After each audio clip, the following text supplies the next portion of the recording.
An exciting day of this day in Black baseball history. And I do want to welcome you. If you've never seen me before, I'm coming on early. Usually I come in on late at night. And the reason I'm coming in early today is because when I come in on different times, especially on Saturdays, on the weekends, early in the day, I seem to pick up a whole new group of baseball fans. So I'm building a network here, guys. So I am trying to go for 755 subscribers, which I call my Hank Aaron number because Hank Aaron had a total of 755 career home runs in both the National and the American League. And so I am trying to hit that total this weekend. With your help, I can get there. So I thought I would come on and at least see if I can reach some different people who maybe don't know about this broadcast. So, and of course, today I'm wearing a Leland Giant uniform because I'm going to talk about Frank Wickware in just a moment. And Frank Wickware, a famous pitcher who comes from Kansas.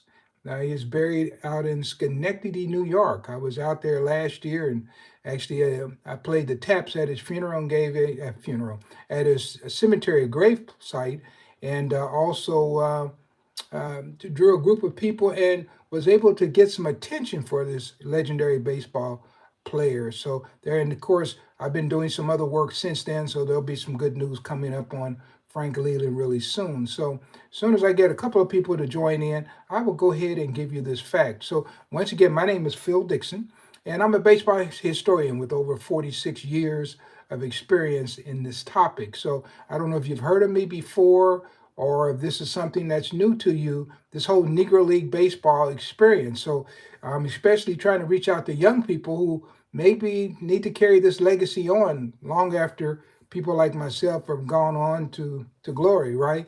So I've been at it for 40 some odd years. So I am jumping in here today and looking forward to just giving you one fact today, and then I'll come back a little bit later on. So let me jump into this one fact I'm going to give you, all right? And be sure to share this broadcast if it's something that you find interesting.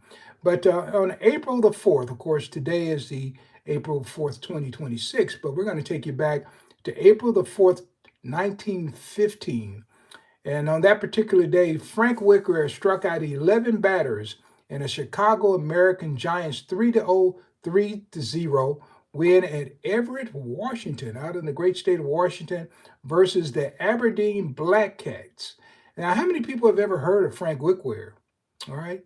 So Frank Wickware is one of those legendary greats that typically didn't get talked about because he was African American. So Walter Johnson thought that he was one of the greatest pitchers that he'd ever seen.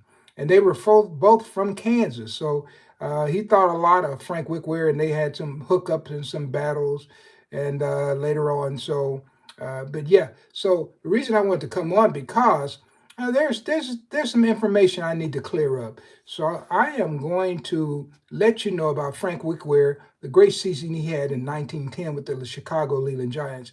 Well, how about this guy? Can you imagine a pitcher winning 40 games and nobody talking about it through the ages, just completely forgetting it just like it never happened?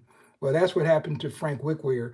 And a few years ago, I wrote this book called the 1910 Chicago Leland Giants, and it's a pretty big book. It's 400 some odd pages, 450 pages. And in there, I listed Frank Wickware's victories for every game. And so I didn't want you to take my word for it that he had 40 wins.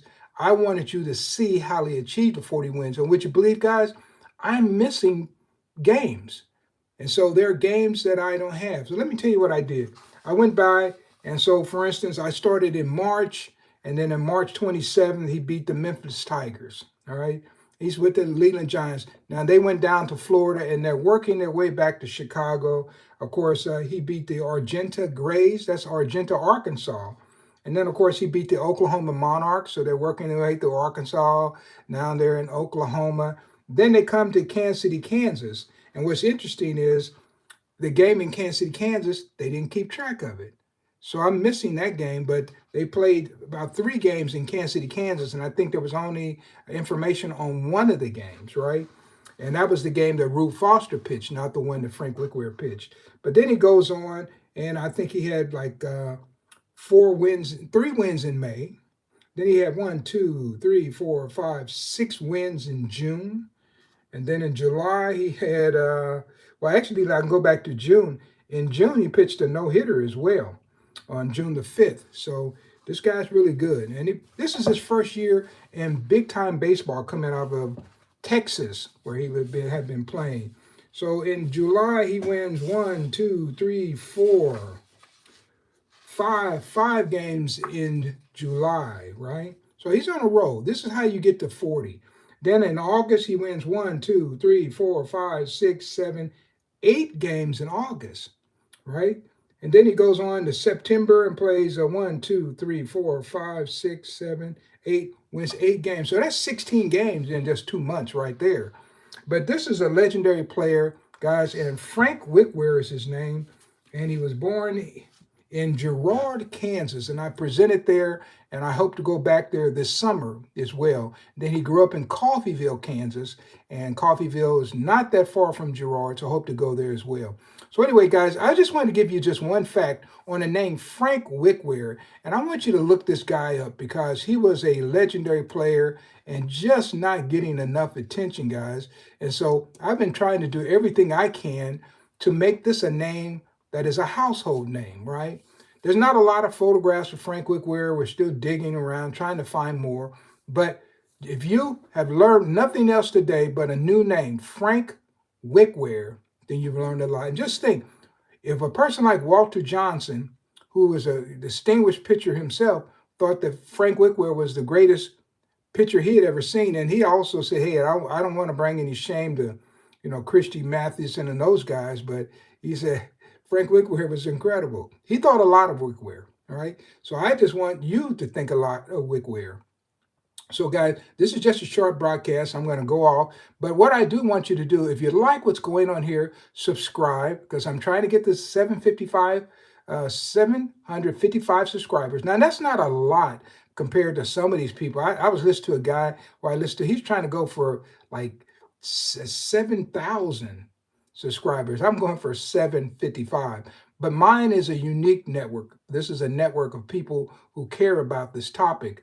And so it's just not having subscribers, it's having subscribers who care. That's how you build a community. So anyway, I want to do that. And so my name is Phil Dixon, and I'm a baseball historian. So I'm signing off for now, but be sure to subscribe if that's something that you think you can benefit from coming back here. And if you really want to learn something about the Negro Leagues or baseball or Americana, just go back through, I have probably about 400 something shorts in my YouTube page. So go there and you can learn all kinds of things.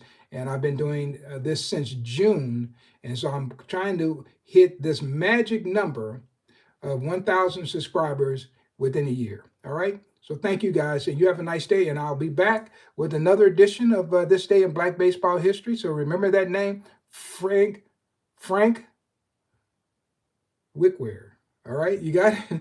I went slow that time. Frank Wickware. All right, thank you guys. You have a nice day. Bye.